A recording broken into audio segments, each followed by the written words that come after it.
What has 12 million eyes? In 1896, amidst the vibrant atmosphere of Santa Cruz, Addie accompanies her parents to a carnival at the Santa Cruz Beach Boardwalk.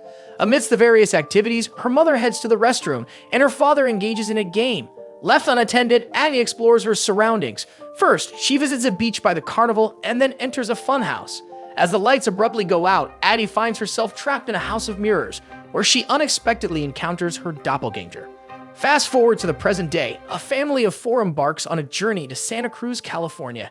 Addie, now a grown-up and mother of two, Zora and Jason, reaches her childhood home in Santa Cruz with her husband, Gabe Wilson. After hours of travel, Gabe suggests a visit to the Santa Cruz Beach Boardwalk for some nighttime enjoyment. Despite Addie's reluctance due to haunting memories of her past encounter at the funhouse, Gabe persuades her and the family heads to the beach. During their drive, the family enjoys each other's company. Zora playfully teases Jason about his magic fire ring. Along the way, they witness paramedics transporting the body of an elderly man with blood on his chest. Upon reaching the beach, they reunite with friends Josh Tyler, Kitty Tyler, and their twin daughters. As the two families unwind, Jason heads to the bathroom. Upon his return, he's taken aback by a man resembling the deceased man they had seen earlier. Addie panics upon realizing Jason is missing, and when they locate him, they opt to end their beach outing. Later that night, Addie shares her childhood doppelganger encounter with Gabe, who remains skeptical. In the midst of their conversation, the lights abruptly go out. Jason interrupts, revealing a family standing in their driveway. Peering through the window, they observe a family of four. Addie calls the police while Gabe confronts the mysterious family outside. The strangers, unresponsive, evoke an eerie silence. Equipped with a baseball bat, Gabe ventures out again. This time, the mysterious family begins approaching him, causing him to feel threatened. He retreats inside and locks the doors. However, the intruders locate a hidden key and gain entry. To the family's astonishment, the intruders are their doppelgangers. In the living room, they are cornered and threatened with scissors. Each family member faces their doppelganger. Jason's is Pluto, fascinated with fire. Zora's is a sadistic figure named Umbri. Gabe's is Abraham, and Red, Addie's double, seems to lead the group. Red, the only one able to speak with a guttural and raspy voice, explains they are the Wilson family's shadows, known as the Tethered. Having shared a soul with their counterparts, they have lived as shadows until now, seeking to break free. Red recounts a tale of inequality, detailing the stark differences in their lives. Addie had a privileged existence while Red endured hardships, including raw rabbits for sustenance and sharp, cold toys. Addie married her loving prince, Gabe, while Red was tethered to Abraham. The tether gave birth to twisted versions of their counterparts. Red harbors resentment for Addie and her seemingly perfect life, prompting their emergence from the shadows to claim their own existence. After this revelation, Red compels Addie to handcuff herself to the table. Abraham takes Gabe to another room, Umbri pursues Zora, and Pluto coerces Jason into playing with fire. The intruders aim to separate, terrorize, and ultimately kill the Wilson family. Pluto and Jason play with fire, revealing Pluto's scarred face. Umbri chases Zora, but a bystander intervenes and Zora escapes as Umbri heals the intervening man. Meanwhile, Abraham incapacitates Gabe, placing him in a bag in a boat. Gabe, discovering a tiny hole, notices a baseball bat nearby. The boat abruptly halts, giving Gabe an opportunity to escape from the bag. He strikes Abraham with the bat, sending him into the water, but as the boat resumes its journey, Gabe falls into the water. Climbing back onto the boat, Gabe is attacked by Abraham, whom he manages to push back into the water and ultimately kill. Gabe steers the boat toward the house. Meanwhile, Jason realizes that Pluto mimics his actions. He distracts Pluto with his fire ring, escapes, and locks him inside a room. Red, hearing the commotion, unlocks the door for Pluto and searches for Jason. Discovering Addie's old stuffed toy, Red cuts its head off. Despite Addie being handcuffed, she spots a fireplace poker nearby, frees herself, finds Jason, and together, they flee the house. They reunite with Zora in the driveway, where Gabe arrives with the boat just in time. The family boards the boat and manages to escape. Elsewhere, the Tyler family is at home when Kitty hears a noise, prompting Josh to investigate. Suddenly, their doppelgangers appear and swiftly kill the family. The Wilsons arrive, and Addie seeks help from Josh's double. When he opens the door, Addie realizes it's not him and hits him with a fireplace poker. Inside, others pull Addie in. Gabe and the kids outside encounter the imposter Josh. The kids run away as Gabe distracts him. Inside, Zora grabs a golf club for protection as they hear Addie's screams upstairs. They find the dead bodies of the twins on the floor while their doppelgangers play in the background. One of the doppelganger twins confronts Zora, and she dispatches her by hitting her with a bat, causing her to fall over the railings. They then face the other twin, and after a struggle, Zora manages to kill her too. In the bedroom, Kitty's doppelganger has tied Addie to the bed.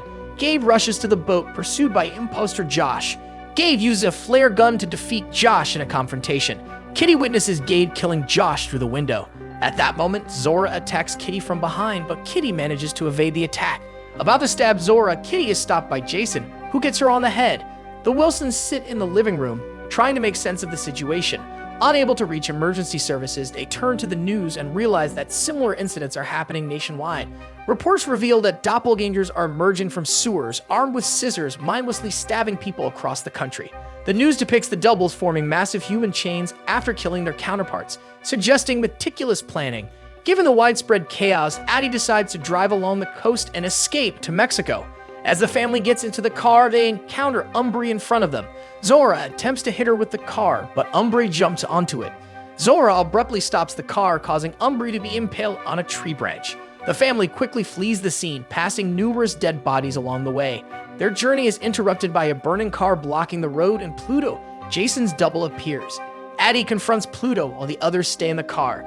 Jason realizes it's a trap. Pluto intends to ignite the family's car. He urges everyone to exit before Pluto can light the match. Knowing that doppelgangers mirror their movements, Jason walks backward, causing Pluto to do the same. Eventually, Pluto reaches the burning car and perishes in the flames. However, Red emerges from hiding, kidnapping Jason. Addie pursues them, discovering a long human chain of doppelgangers standing along the beach. Reaching the location from her childhood, she finds a door leading downstairs. A rabbit emerges from the door, prompting Addie to descend into a vast and secretive establishment. As she takes an elevator, she enters a sprawling hallway with numerous rooms on either side, filled with rabbits. In one room resembling a classroom, she finds Red, who is preoccupied with a drawing of a doppelganger human chain on the board.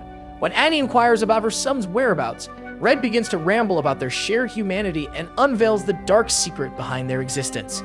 Red reveals that the Tethered, also known as Shadows, are artificially created beings designed by the government to manipulate their surface-dwelling originals for sinister purposes. The project aimed to create clones connected to people through their souls, intending to control the entire American population like puppets.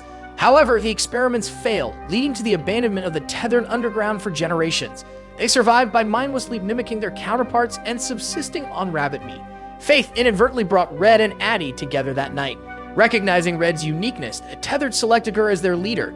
Years of planning culminated in a desire for vengeance and a statement of their existence, symbolized by the human chain. Red explains that after their initial encounter, she enrolled in a ballet class to mimic Addie's dance movements, which ultimately became her means of salvation. The two engage in a ballet-inspired fight, with Red skillfully evading Addie's attacks. As the fight intensifies, Red leaps at Addie with a pair of scissors, but Addie retaliates by fatally stabbing her with the fireplace poker. In her dying moments, Red whistles the same tune Addie heard during their first encounter. This agitates Addie, leading her to strangle Red with her handcuffs in a maniacal act of revenge. She then discovers Jason hiding inside a nearby locker. They both exit and find Gabe and Zora hiding inside an ambulance. The family drives away in the same ambulance. While Addie drives, a flashback reveals the night she met Red. Face to face, Red suddenly choked Addie, unconscious, and dragged her down to her room, handcuffing her to the bed. Red assumed Addie's identity, and that night, Addie's parents unknowingly took home their daughter's doppelganger. This explains why Red, as the only Tethered capable of speech, led the revolt. Red's damaged voice resulted from her double choking her, while Addie's childhood inability to speak was due to her initial experiences as a Tethered. The movie concludes with a chilling scene, a several-mile-long human chain formed by the doppelgangers, serving as a haunting testament to their existence. Subscribe for more videos like this and turn on the notification bell so you don't miss out. Leave us a like to help us out and comment your thoughts on the video. Stay awesome!